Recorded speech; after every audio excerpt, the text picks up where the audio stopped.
Freaks, your party animals, your gangsters, your commuters, your residents, your students, your alums, your lawyers, your truckers, your calls, your tweets. And we'll give you rock, classic, indie, punk, alternative, easy, hard, raps, rhymes, mixes, and drops. We'll give you kick-ass music because we're WPSC 88.7 FM, Brave New Radio. Sound good?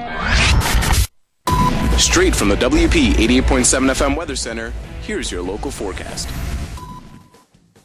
All right, as we head into the 7 o'clock hour, it is 65.6 degrees. Expected to be cloudy today with occasional rain showers, high of around 70, low of 66. Tonight, rain showers early will evolve into a more steady rain overnight. And then tomorrow, Father's Day on Sunday, 83 is a high, 68 as a low.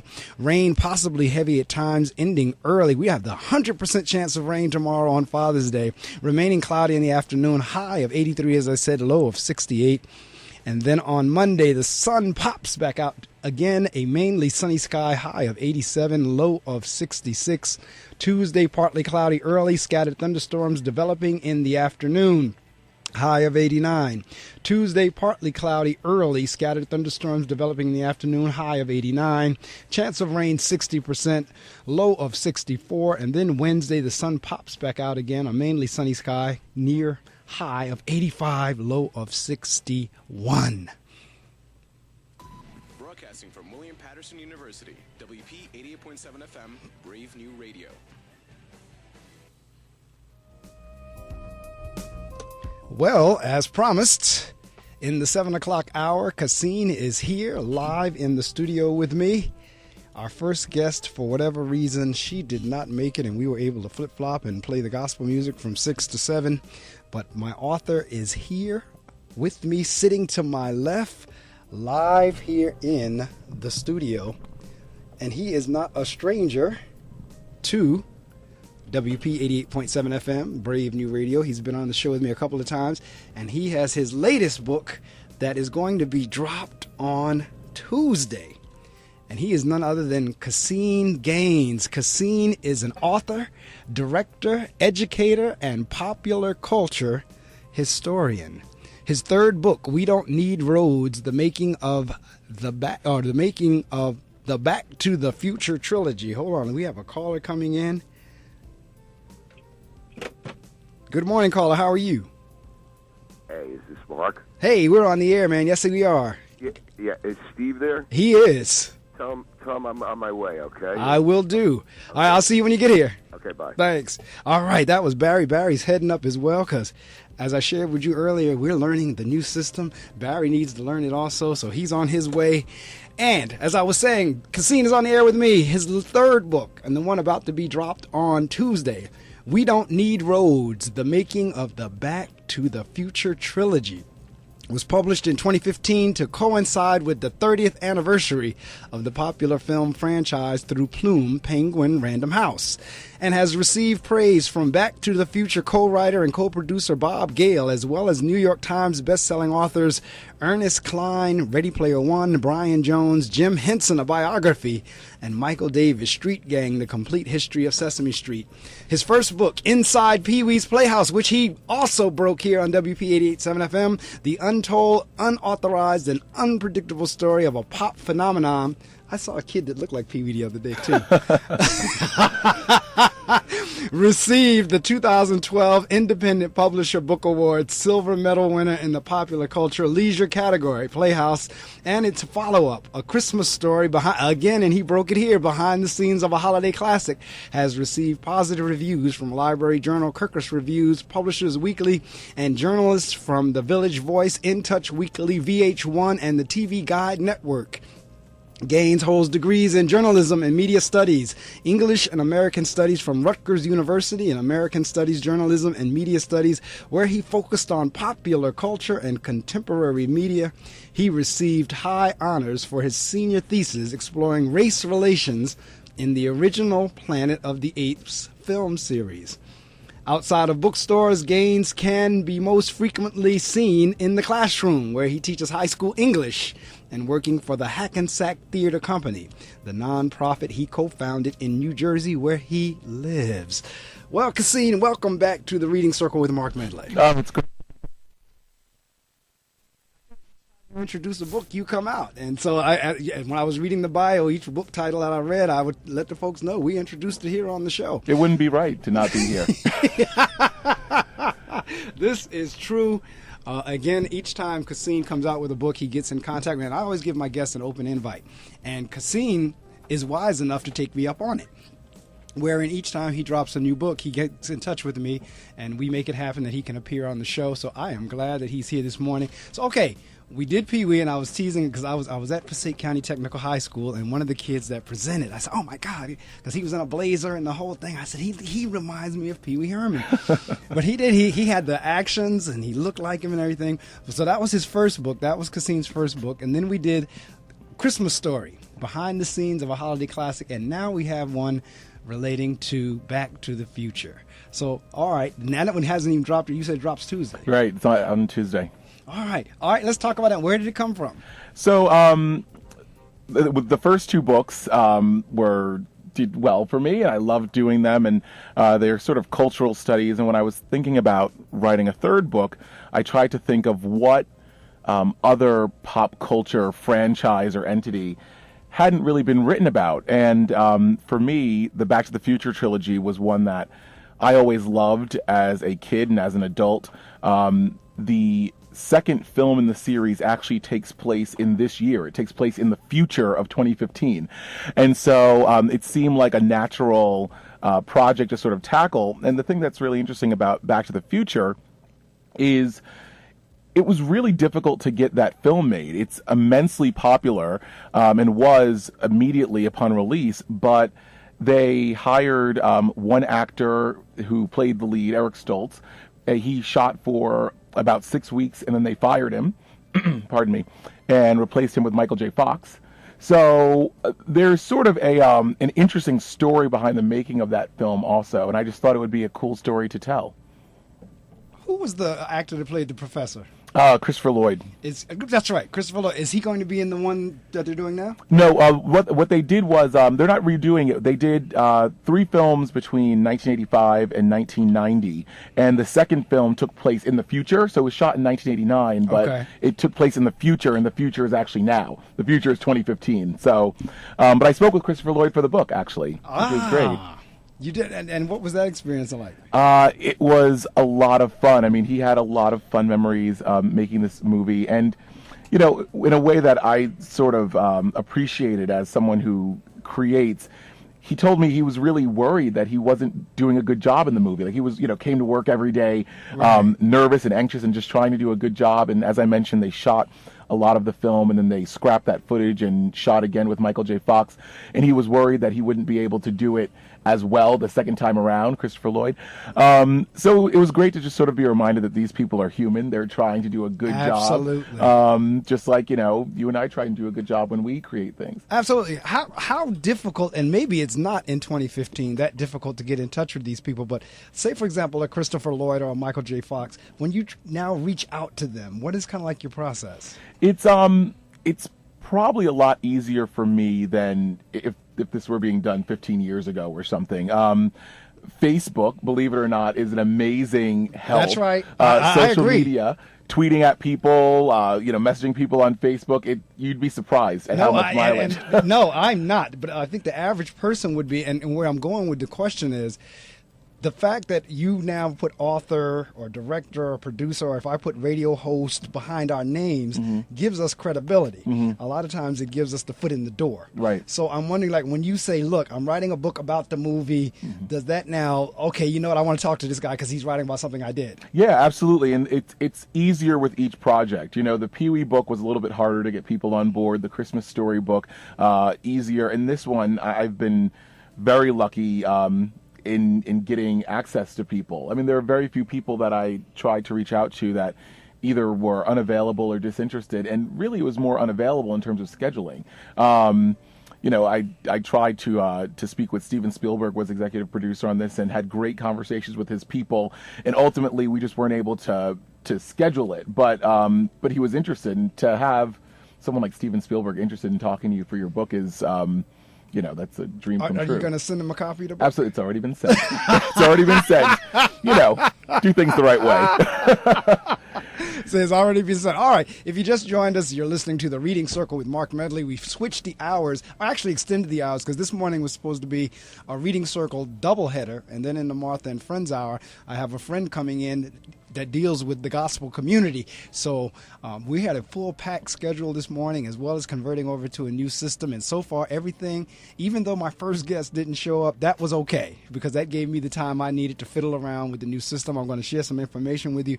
But as you just heard Caseen just say, social media is a powerful tool, and I need you to use it as I share this information with you. I need you to get on all your social media sites and let someone know that they need to tune in to gobrave.org so that they can catch Caseen interview with me. Text somebody, text your friends who are up, tell them to tune in. Again, if they go to the website gobrave.org and there's an orange button that says listen, tell them to click that button and turn their speakers on, and they will have an opportunity to hear Caseen live as he speaks with me about his latest works and as we bounce back and forth with his older works. So all right, don't you dare move. Take a look under your bed. Find stuff under there? What about jobs? No? Now try your basement. There's a pair of overalls that overall you're not so into anymore. A perfectly good laptop that hasn't seen your lap in months. And even more stuff. But still no jobs? Well, you really have both. See, stuff is defined as household articles considered as a group. Sometimes this stuff is no longer needed. Wait, no longer needed? That can't be right. Because remember those jobs you were looking for? Those are really needed. And they're the stuff inside your stuff. Even inside that winter coat that moved with you to Phoenix. Our job is to unlock those jobs. And it starts when you donate your stuff to your local Goodwill. Here's how we do it.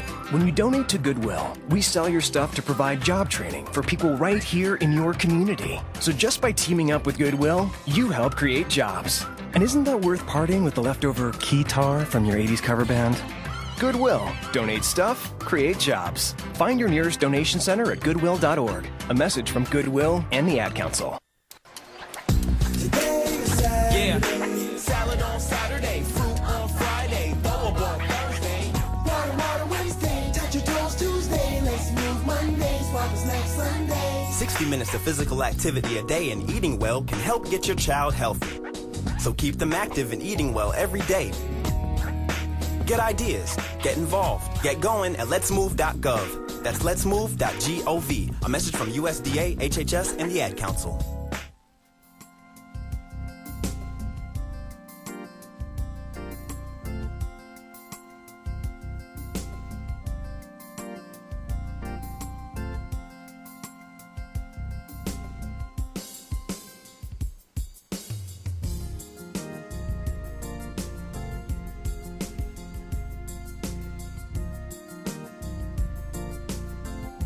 All right, well, I tell you what, I never ask folks to do what I am not willing to do, so both me and Caseen was sitting here texting and tweeting. We were letting folks know that he's on the air. I was doing that through Hootsuite. I saw him on his phone, and we asked that you do the same thing. As social media is a part of our fabric now. It is a part of the fabric of the business world, the entertainment world. It just really is. That's one of the ways in which many of us communicate. I know for me, it has truly been a godsend because Caseen, most of my guests now I get through social media. Oh, nice. Yeah, most of them, because first off, it's rare that I get someone to come live into the studio unless they're local like you are. But then most people, like my guest a couple weeks ago, Tony Rose was calling from L.A. Oh, wow. So it was 3 o'clock in the morning his time, 6 o'clock in the morning our time. But Tony and I have known each other a little while, but we reconnected through social media. And many of my guests, from the biggest names to the smallest names, I've gotten through social media. So it is a part of our fabric. Now, right before we shared the information with folks, we talked about sending the book over to Steven Spielberg. And so who else? Did Michael J. Fox, everybody in there? Michael J. Fox is in there. Leah Thompson is in there. Robert Zemeckis, who was the director on that film, he also won the Academy Award for Forrest Gump. He directed Who Framed Roger Rabbit, Flight. He was interviewed for the book. He's received a copy. I mean, everyone gets a copy. Oh, absolutely. It's like Oprah is giving out copies. Yeah, you must, because you never know when they get that copy where they're going to take your name. Yeah, and that's the beauty of networking, particularly once you get into that field. I'll never forget having done a promotion at the Cannes Film Festival back in the 90s, and I was working for a telecommunications company, so I was there from that angle. But everybody over there was like, if you weren't in that business, they didn't talk to you. I mean, literally. I mean, like, what do you do? I'm with such and such. Boom, they walk on. If you weren't with a major film house or an actor or an actress or one, so they didn't talk to you. So you never know where, once you send a copy of the book, that your name goes. And you never, and you want it, on someone's desk. You want it on someone, that I always think, when you're talking about book covers and things like that, I always prefer people get physical books because I like, does it pass the subway test? That's what I call it. Does someone walk around with it and see it on the subway and someone else go, oh, that looks like a cool book. I want to pick that up, so it's just important to have it out there. Yeah, it really is. And now that you say that, I mean, in terms of like you have the 2 already, and I'm assuming they're in like the local Barnes and Nobles or one of those. Have you had that experience? And I might have asked you this question the last time, where you walked into, say, a Barnes and Noble or whoever does books these days, and you've seen your book on the shelf. I have. I mean, maybe I shouldn't even admit to this, but I'm a little bit of a book stalker. I like to go to the bookstores and see That's right. and see if it's there on the shelves. And actually in Paramus, New Jersey, I have a signing on July 9th, which is a Thursday. And so I stopped by that store yesterday, and they had a huge sign up, and it's right next to a huge sign for Judy Blume, who's going to be there, I think, the week before. And, I just looked at these two posters. I think I tweeted them out, or if I didn't, I have it on my phone. I'll tweet it out later. And I just, it's just great. It was just cool, to be able to see. Yeah, I like to check up and make sure they're there. Yeah, I don't blame you. I do the same thing. Because even for me, having talked to many authors around the country, I'll walk into a store and I'll see their book. And I remember like a couple of years ago, I was down in Georgia with my mom when we went to Walmart. And I'm like you, I'm a book stalker as well. So I never go to a store without checking and breezing through the book aisle. So, my mother and I happen to be walking through the Walmart, and we now get to the book section. And I start seeing all these different names of folks I've interviewed on the show. Yeah. And I'm like a 2 or 3 or 4 year old kid. Mom, I know this person. Mom, that person's been on the show. Mom, you know what? I have their book. I've talked to them. They know me. I know. When you walk now and you walk into the store and you actually see the book, Caseen Gaines, that's your product. Yeah. That has to be a special feeling. It is a very special feeling. It's funny. This book comes out on Tuesday, as I said, and in a lot of ways, I still sort of imagine it as a Word document on my computer. It's sort of crazy to be able to hold and thumb through. But it's funny. Your story is reminding me. The other thing that, being a book stalker, I feel like we need a support group now for book stalkers. Being a book stalker, I sort of made me do is I have started to, like, if I read a book and I really enjoy it, I will seek out that author and send them an email and just let them know I enjoyed your book. I appreciate your work. Because it's one of those things where I love getting feedback. I look at Amazon reviews. I look at all of these things. Maybe I shouldn't, but I look at them because I feel like, I like to be reflective. Right. I like to learn and see what people are interested in, right, and how I'm doing, and so I like to give that feedback to other authors if I appreciate their work. And then I get to do that too. When I go to the bookstore, I email that person, they email me back. That's right. No, it's really true. And in terms of the Amazon reviews, I just did one the other day, because now on the Kindle, on the iPad Kindle app, as soon as you finish the book, right, before it lets you really go on, unless you override it, the rating piece comes up. Mm-hmm. And so the book I had finished was really good, and I said, you know what, I am going to send this, to them. But, it's kind of like that, do unto others as you would have them to do unto you. Mm-hmm. And when you're in this business, you're right, you want some feedback. Mm-hmm. So a lot of times, in order to get feedback, you have to give some feedback to somebody else. Right. And usually it's kind of like that circular flow, that as you're doing it for somebody else, it will be done unto you. Mm-hmm. In terms of, like, say, for example, I'm looking at this cover, and that's the same kind of font and design and everything they use, or maybe it's not. Did you have to get rights for that? It's similar. Don't say it's the same. It's a very, very similar font. It's evocative.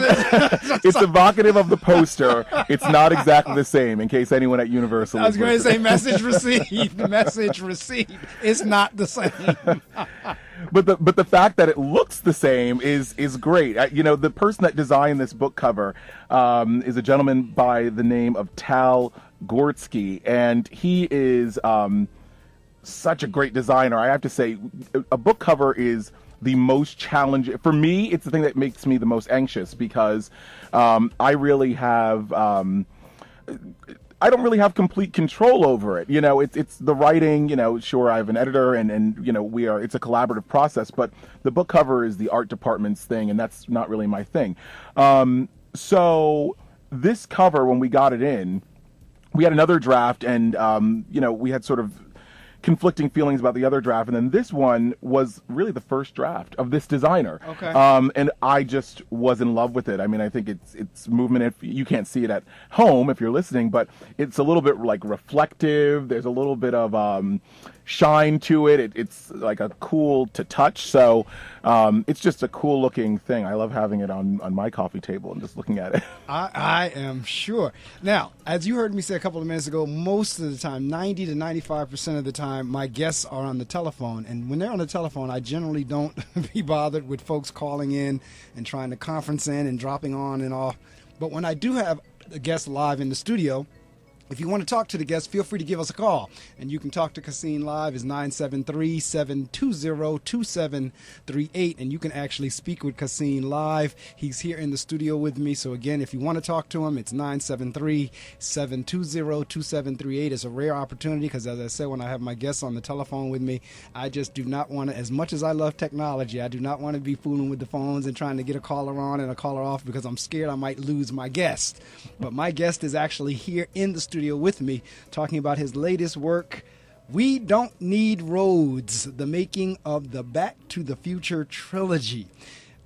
The other two books, you had one about Pee-wee, you had one about the Christmas Story. Are you now getting a reputation for doing these type of books? Yeah, I think so.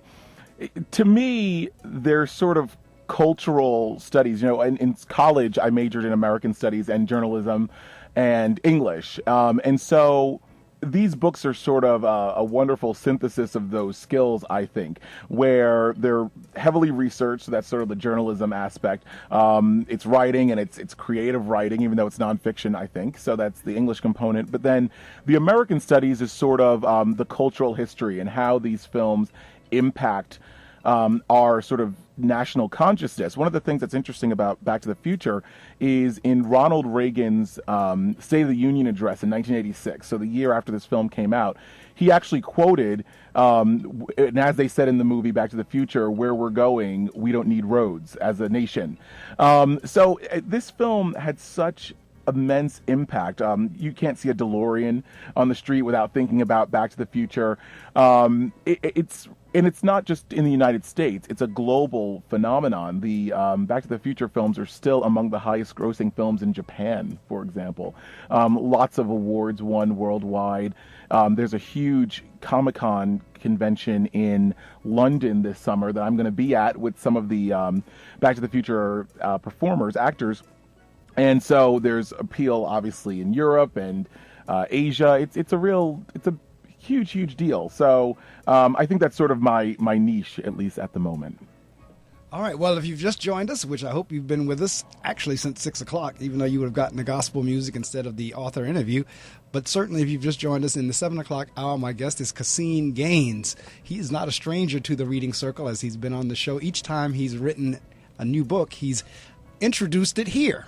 And I'm glad that he's done that. And for those of you in the listening audience, the encouragement, of course, is to always go out and check the book out. So stay there as we share this information with you. Let somebody know that Caseen's on the air. And as I said, because he's here live in the studio, if you want to talk to him, if you have any questions for him, the number is 973-720-2738.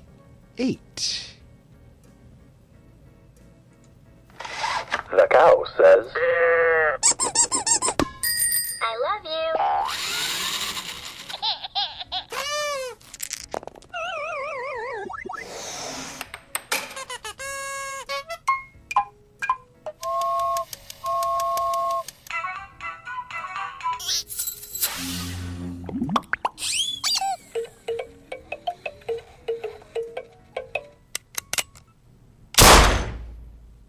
To a child, it's just something else to play with.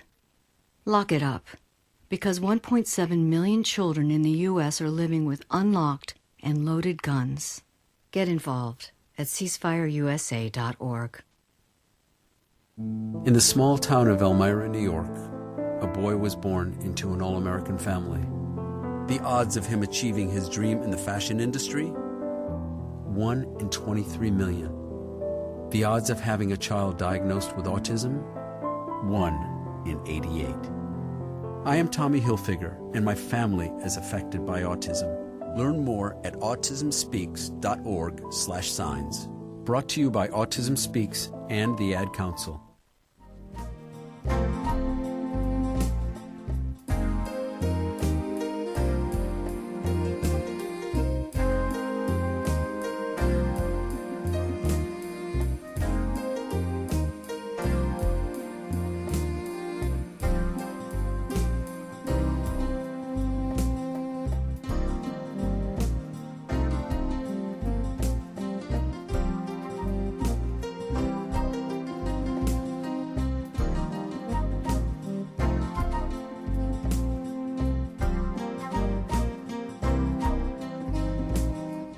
All right, I just did my Twitter due diligence.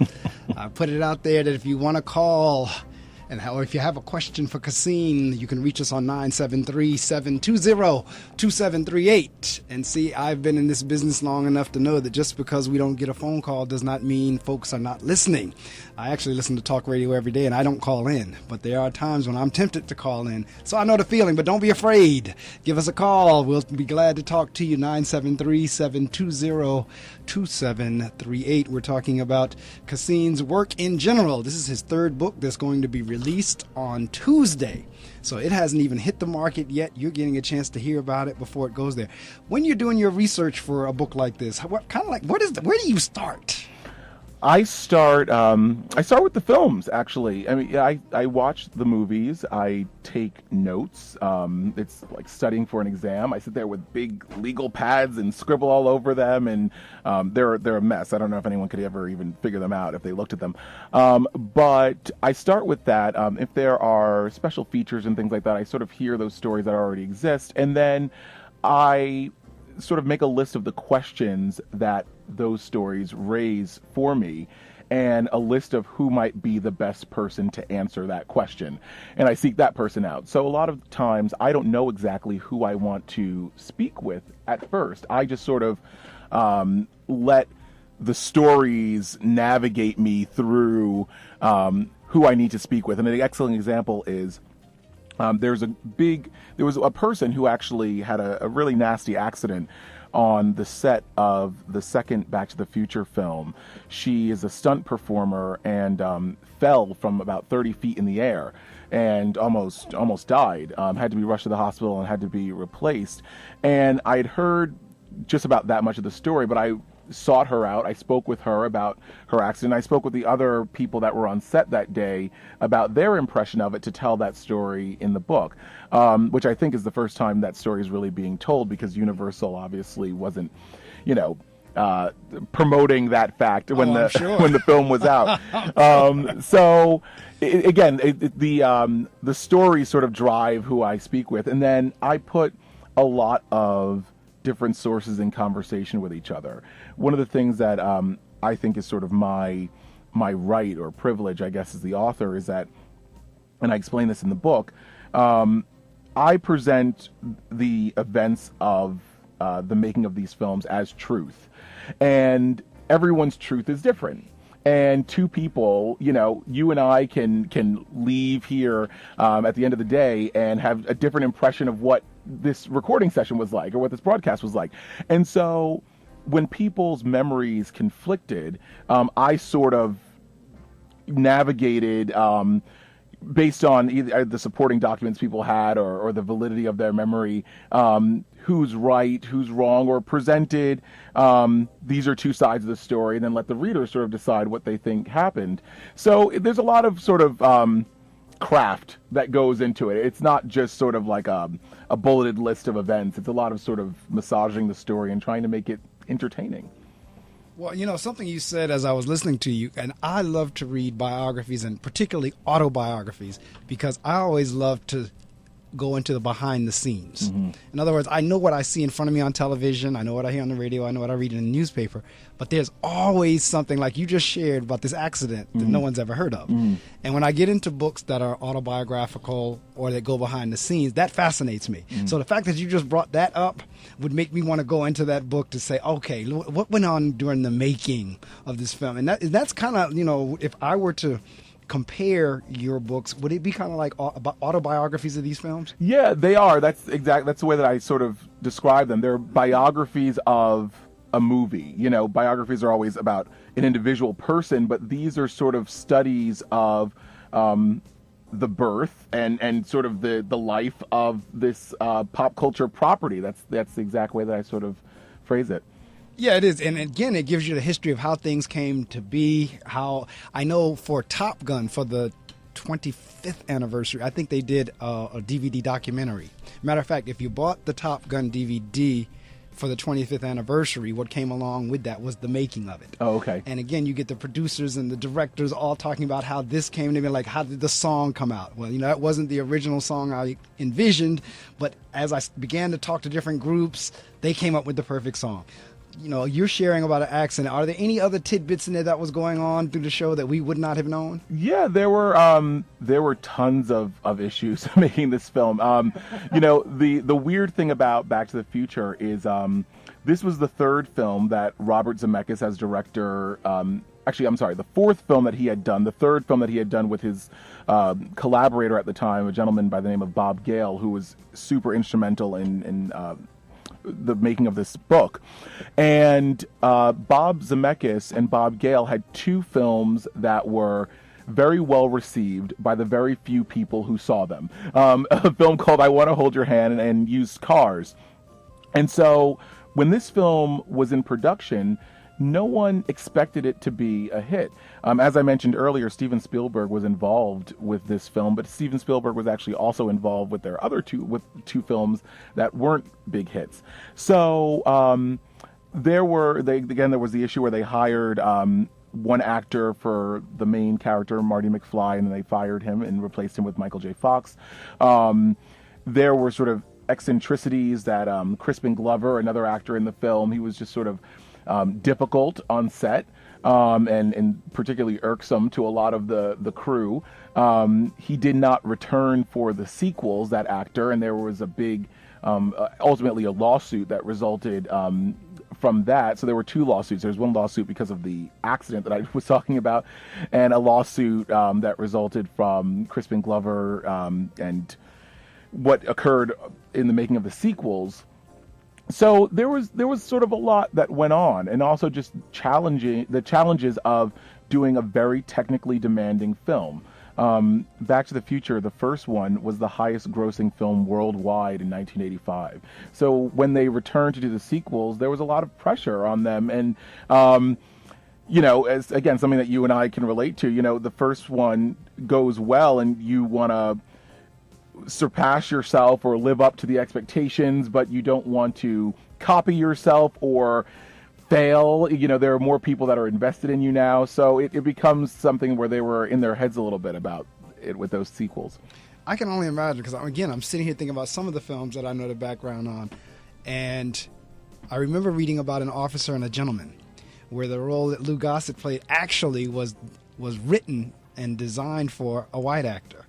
And he auditioned for the role anyway, and it turned out they loved him so much, they're like, scrap that one, we're going to take Lou. But originally that role was not written for a black actor. I mean, so those type of things. I didn't know that. It's a good right. story. See, that's what I'm saying. Those are the type of things that intrigue me. In terms of, I know what I see on the screen, but I want to know what was behind all of that before everything came together. Yeah. Because what you get is the finished package. Like right now, this is a finished package, but nobody knows what you went through to get here. And I'm always interested in the part of what you went through to get to this. So how have the other two, in terms of feedback, been received by the public? How does one feed into the other, or how does one propel you to higher heights? As you write each one, I would think your name is getting out there more and more. Yeah, with the Pee-wee book, was my baby, my first one. It always will have a very, very special place in my heart.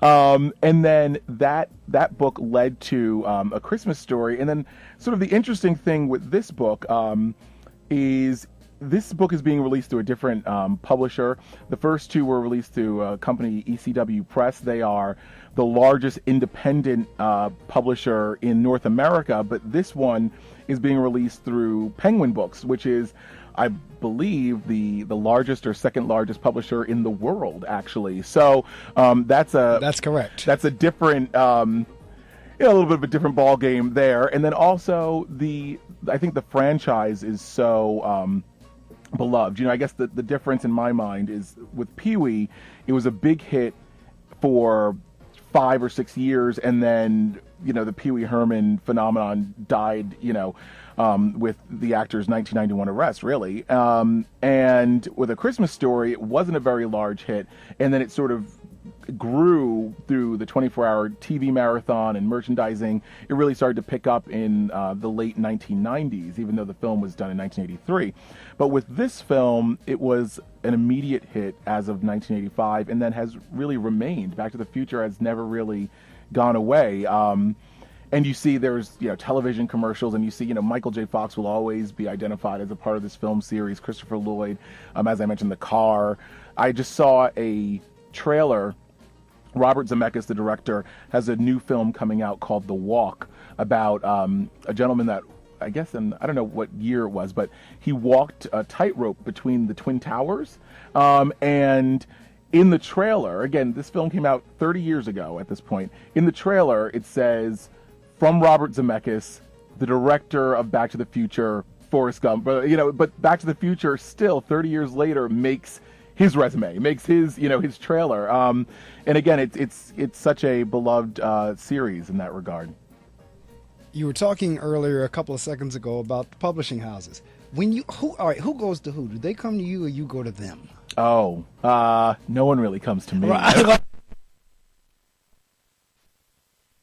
Rob, we'll talk about that in a minute. But when you now go to a Penguin, or when you go to, what do you say to them? I mean, how do you get them interested in your work? Well, at this point, I am very fortunate to have a nice, I'll say, team. It's as I mentioned, these works are all they're collaborative, and so I have a great agent, Peter Steinberg, if you're listening. So I have a great agent. I have a great little support team that helps with these things. So oftentimes either we'll pitch ideas back and forth, or I'll go and say, this is kind of what I want to do, and then we'll massage the idea and then deliver it. So it's great. It's a pitch process, and really the main thing, if anyone's listening that is interested in writing particularly nonfiction books, the best advice that I can give is you have to think like a consumer, and you have to think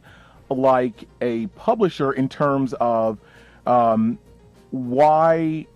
There are lots of people that can write. There are lots of people that can sing. There are lots of people that can act. But there are very few Beyoncés, right? There are lots of people that can sing like Beyonce, but there are very few Beyoncés. So besides just having talent, a part of it is selling your idea and showing why your idea has worth to people beyond you. And I think that's something that I've been able to sort of do and share, but it's an important skill to sort of develop. I'm still learning it. Yeah, I'll always be learning it. Absolutely. All right, we're going to share some more information with you. While we're doing that, you know what you need to do. It should be routine by now in terms of accessing your social media networks. Going to share this with you. We're not going anywhere, and neither are you. So that's why I stopped saying from we'll be right back and don't go away and all that kind of stuff. No, we don't want you to move. Listen to the information. Get on your social media sites. Let someone know that Caseen is on the air. We're talking about his latest release with Going Back to the Future. All right, so do that, and we will resume momentarily. My name is Diamonds. I am a radio DJ in North Jersey. I broadcast on the frequency of 88.7 FM. I will be on the air every Saturday from 3 p.m. to 6 p.m. when the sun is setting in the sky. if you are out there, if anyone is out there, I can provide music, I can provide entertainment. If there's anybody out there, anybody, please. Club Melting Pot. Every Saturday from 3 p.m. to 6 p.m. Only on WP 88.7 FM, Brave New Radio. Want to expand your horizons? Want to broaden your mind? Well, listen to the only show of its kind. Listen to The Reading Circle. We bring you what's going on in the world of reading, in the world of books. Sometimes the book may be from 20, 30 years ago, because the thing about books, they are timeless, particularly if there's a good message. And then there are times when we do books that are hot off the press, that were just released. Listen to The Reading Circle every Saturday morning from 6 a.m. The Reading Circle with your host, Marc Medley. Only on WP 88.7 FM. All right. I tell you, we didn't go anywhere. So Caseen and I have been sitting in here, and hopefully, well, if you had to take a bathroom break, you took your device with you and you were still listening. Whatever it is. We don't have that luxury in here. That's right. We don't have that luxury. That's right. So you're somewhere in earshot of your speakers. That's the point. Whether you're listening in your car radio, because you can catch it there if you're in the northern New Jersey area, or if you have internet connectivity anywhere around the world. We stream all around the world. We cut across all the different time zones. So while it may be 7:40 here, it might be 2:40 somewhere else in the world in the afternoon. And it also could be 2:40 in the morning somewhere. So wherever you are in the world, if you have internet connectivity, and you can go to gobrave.org, you can hear this interview. Also, they are recorded, and I put them on my YouTube site. So if you didn't join us early in the morning, you can catch us in the archives on YouTube. My guest this morning is Caseen Gaines, and his latest book, and I pick it up only because it's a long title, We Don't Need Roads, The Making of the Back to the Future Trilogy, by Caseen Gaines. And I see on the cover, I see the DeLorean. Yeah, it's there. Right, again, when we were talking about the publishers, I'd ask you the question, who comes to who? Do they come to you, or do you go to them? And we tongue-in-cheekly said, no, they never come to you. But at some point, if you do this long enough, they will be seeking you out. Folks will be seeking you out to say, Caseen, I've seen your work on these other books and on these other movies. Would you do mine? I mean, clearly that's the goal. Yeah, listen, I love telling stories. I'm a talker, in case you can't tell. I love telling stories. And so for me, it's great to be able to tell other people's stories too. These stories all, I guess, become my stories because I'm telling them. But for me, it's about telling. I'm such a fan of the work that these people have done, and I appreciate the work that they've done, that it's a way of sort of archiving and making sense out of someone else's life experiences. And I think that that's so cool to be able to do, to sort of almost give someone a diary in a weird sort of way. And actually in this book, because it deals with time travel and deals with specific dates and things, you can actually look through and see each chapter is grounded in a particular day. So it's that specific, where you can actually see like what did they film on this particular day, on this moment. Right. Which is sort of cool. There are really, whenever you go to an hour and a half, 2-hour movie, the time and the money that's spent to produce that 2-hour production. That's why I say, for me, the behind the scenes is fascinating, because the travel, the places you have to go to get the shot that you want, the countries that you fly to, the equipment, the sets, the backdrops, everything, the who's going to play what part, the role, the writer, the script, all of that has to come into play, and yet it all boils down to an hour and a half, 2-hour product. And so the fact that you now write about, okay, this is how that came to be. We were talking about the niche earlier. Right? Who are you aware of other folks who are in that niche, or who does this? Yeah, that's a great question. There are a couple other people I know of. I guess a couple of other projects. I know some authors that also write pop culture books. like these. But I hear through the grapevine, when I was doing this book, lots of people I spoke to also worked on Who Framed Roger Rabbit, which was shot in between the first Back to the Future and the 2 sequels. And a lot of people said, oh, there's another guy working on a book about Roger Rabbit, actually. So they had, someone else is making the circles there, the rounds there. They're really great pop culture books. And actually, in the beginning of the book, we were so fortunate to have the endorsement of a number of people that have written some of these pop culture books. A gentleman by the name of Brian J. Jones, who wrote a great New York Times bestselling biography of Jim Henson that just came out a couple years ago. Someone whose work I really love, a gentleman by the name of Mark Scott Zachary, who wrote the definitive book on the Twilight Zone. It's the Twilight Zone Companion. And in fact, if you buy the Twilight Zone on Blu-ray or DVD, now the book is a little bit older at this point, but I think it actually comes with a copy of the book, so you can pick up the book that way if you want to watch at home. A gentleman who wrote a book on Quentin Tarantino, and really people that I think have done really good, smart cultural looks at the cultural impact of these pop culture franchises, have read the book and loved it, including the creator of the Back to the Future Trilogy, Bob Gale, who I mentioned earlier, who gave us a great quote for us to put on the cover. So it's great to be sort of well received, especially by people doing similar work. Well, again, you said something that was key a couple of minutes ago in terms of, in your own way, you're showing appreciation for what the artist or the director, whoever, has done. So I can't imagine them not being receptive to it. Mm-hmm. I tell people all the time, I tell kids all the time, whatever it is you want to be when you grow up, get in contact with somebody who's doing it. They'll be glad to tell you about what they do. If somebody comes to me and asks me, Mr. Medley, what do I need to do to go about being a principal? Mm-hmm. I have no problem with sitting down, talking to them. Mr. Medley, what do I need to do to be a radio DJ or a talk show host? Mm-hmm. No, people love to talk about themselves. That's just the bottom line. Mm-hmm. And so the fact that you're now recognizing their work, even though it's 30 years hence, I can't imagine when there's somebody like you gets in touch with them saying, you know what, I'm doing a book on this, I really appreciate your work, so forth and so on, that they wouldn't be receptive to that. I heard you mention Universal Studios a couple of times. Are they in on this, or do they know about it, or do they get a copy of the book, or what's their reaction? Universal is such a they're huge. I mean, they're absolutely huge. It's funny because Universal is very aware of the book, and I'm not saying it in a scary way. There are photos throughout the book. There's a little insert of about maybe 25, 26 photos. Most of them are rare or never before seen, and those are actually all licensed from Universal. So there's a relationship between Universal and this book where they participated in some aspects, but this book is not a Universal property. So but they have read it, so it's the accuracy is there, and we can vouch for that. So we have a little relationship, Universal and I. But you're right in terms of them being huge. But see, again, in my mind, anytime I get we're good acquaintances. Exactly. There you go.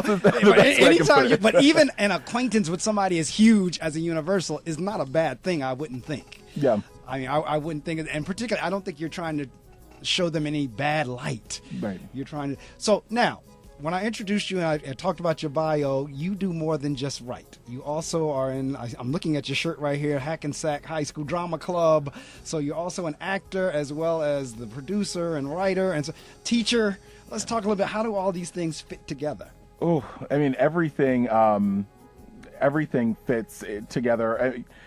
Teaching is in everything that I do now. I'm always thinking about what that's what we all do, sort of, whether we're teachers in the classroom or not. We're all parents are teachers, all friends are teachers and storytellers, and so I love being able to share my work with my students, and if not explicitly this is my book and this is my work, my craft, when we're proofreading, when we're looking for arguments. I teach a creative writing class, and they have a component where they have to write nonfiction creatively, so they have to tell a true story in a way that is entertaining and engaging, and sometimes without dialogue or just with sensory details or things like that. So trying to take some of what I do professionally, I guess you can say, outside of the classroom, and passing that on to my students. And for me, theater is the same way. Theater is about storytelling. I do a lot more directing and producing than I do acting, for the well-being of everyone, really. Really. But it's about communicating, right? I mean, that's really what it is. So to me, they're all part and parcel. If I had better artistic skills, I would, I think art is about communicating. I can't draw, for beans. It's really, it's embarrassing. But I think all of those things play a part. And that's actually getting back really briefly to the thing about the book cover. That's a skill that I don't have, that artistic skill, really, in terms of visual art. But it is something where this cover hopefully is communicating something about what's inside of the book. So again, that's where these different skill sets sort of converge. Well, there's no question on just first blush, and we laughed early again about in terms of it's not the same as the movie, but on a quick going by, picking up, looking at, you would never know that.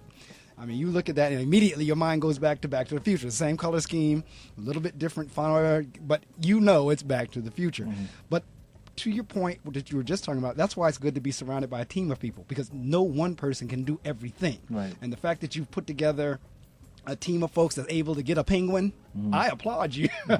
Because again, and social media plays a lot in that too, because I know I intentionally go in on LinkedIn and put in, say, a penguin, and everybody employee that comes up under that I connect with. Yeah. Same thing with Simon & Schuster. Same thing with any of the publishing companies, because I'm in the reading industry. So when I need to contact people, LinkedIn has been a wonderful way to do that. So the fact that you've put together a team of people that works with you on that, I applaud you for that. Because, I mean, you're not that old. You're not that old, so you're using some good business wisdom. Don't tell all my secrets. Which is, I mean, you're using some business wisdom at a young age. And you're not only locked into one thing, and I agree with you in terms of all of it is teaching. Because I tell people all the time, even though the show is the reading circle, and I'm a principal, and I'm a teacher, and I'm this, that, and the other, really it is all connected. For me, this is my classroom on Saturday mornings. And I tell people I kick off at 6 o'clock, and my class is 6 o'clock on Saturday mornings on the radio. And they look at me like, what? But that's what it's all about. It really Actually, is. I want to mention one thing, too, because you mentioned something before that I wanted to make a point about. When you said, people like to talk about themselves and people like to share their stories, the most valuable lesson that I have learned is that every single person has a different journey to get to where they are. So that's why it's important to speak to people, because your road to having this show is different than someone else's road to having their own show. My road to having books in a bookstore is different than someone else's. And when I speak to actors from Pee-wee's Playhouse, Back to the Future, whatever, they all have different, some people are studied actors that went to school and in college and studied with real acting coaches and hit the ground running that way. Some people had a great story that comes to my mind is Gabourey Sidibe, who played Precious in the film, tells a great story about someone sent her the casting notice, thought that she physically was right for the role. And she had class. She was in college. She had class the day of her audition. And so she went to the subway platform, and she either had to take the A train uptown or downtown. And she said, whichever train comes first is, I'm either going to go to the audition or I'm going to go to class where I should be going. And the train for the audition came first. So she wasn't even an actress. She was just a student. So all of these stories, I think, if there are people that want to create and are having a hard time getting started, I think part of the lesson is keep on doing it. And I think the other lesson is speak to people, speak to as many people as you can. You can email me, you can speak to as many people as you can, and see which path maybe will work for you. And again, you were talking about email me. The thing that I've noticed about social media and email and so forth and so on, people are much more willing, regardless of their status, to communicate with you. And when I say that, I mean, I can remember as a kid, because I'm a lot older than you. As you know, I grew up with your mom, so, and she's a little bit younger than me. And so, don't tell my mom she's a lot older. Don't. A little bit younger.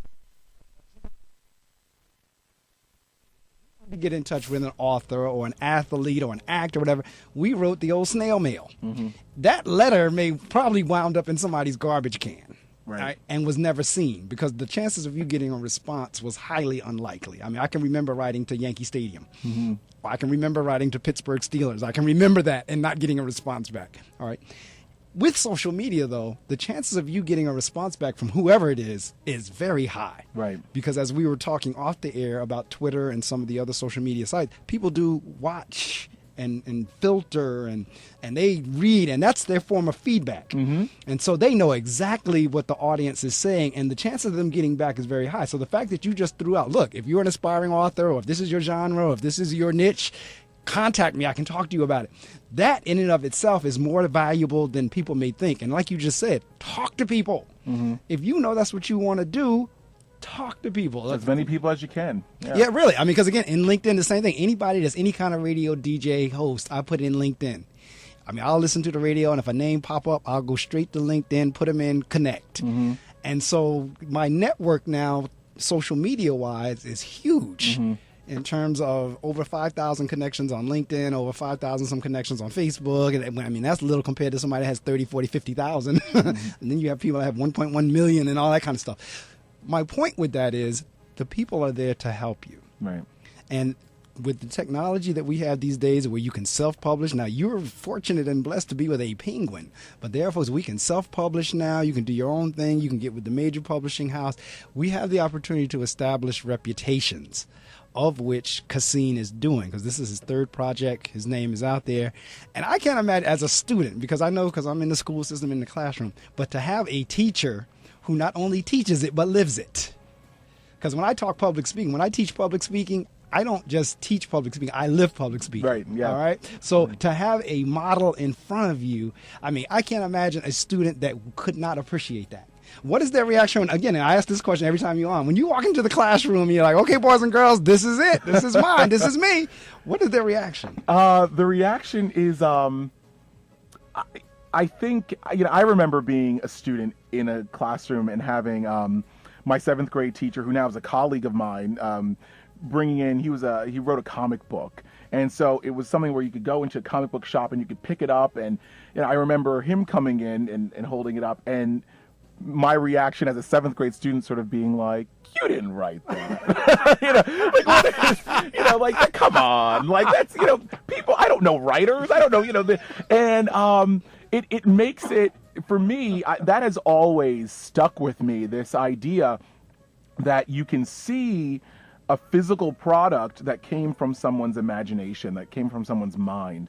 And so I think for my students, they're just so curious. I think they're partially, impressed, I think, but I think they're really, really curious about the process, and it ends up opening the door to a conversation about what it's like to publish, what it's like to edit, and it really creates that opportunity for a conversation about the writing process. All right, well, Caseen, we're down to the last couple of minutes of our interview, and I always turn that over to the mic in terms of promotion. You could say anything with the exception of the dollar amount, where you're going to be, any book signings, what stores you're going to be in. I got to go check out the Barnes & Noble. Is your picture in there, too? It's in there. The picture is it's a poster? Yeah. I got to go check that out. Right next to so Judy this Plume. is your chance to promote, and then I'll have my next guest come in. So the mic's yours. The book is We Don't Need Roads, the making of the Back to the Future trilogy. It's available wherever books are sold on Tuesday. But if I were you, I'd pre-order it right now, wherever books are sold, in a bookstore, online, anywhere. And in terms of upcoming events, I will be in Bensalem, Pennsylvania next Saturday. That's the 27th of June. That's right outside Philly, so if you're listening in the Philly area, you can get there. I will be in the at the Morristown Library Wednesday, July 8th, Thursday, July 9th in Paramus, New Jersey at the Barnes & Noble. And then if you are listening internationally, I will be in London at the London Film and Comic-Con with the book. That's July 17th through 19th. All right, well, Caseen, as always, it is a pleasure to have you here on the air again. Each time he breaks a new project, he always gives us the exclusive. He always gives us the you heard it here first. And Absolutely. So I'm appreciative of that. Again, the book is We Don't Need Roads, The Making of the Back to the Future Trilogy. And the author is Caseen, Caseen Gaines. If you go to Google, you can find him there. Is your email on there? Absolutely. The email's on your site. Mm-hmm. All right. Well, with that being said, we're getting ready to go into the Martha and Friends Hour. I have another guest on tap. So we're going to do that. Caseen is going to go out. Jared is going to come in. I'm going to do what I need to do in the top of the hour. And we will be underway before you know it. Barry will be on the air with the Naked Brunch.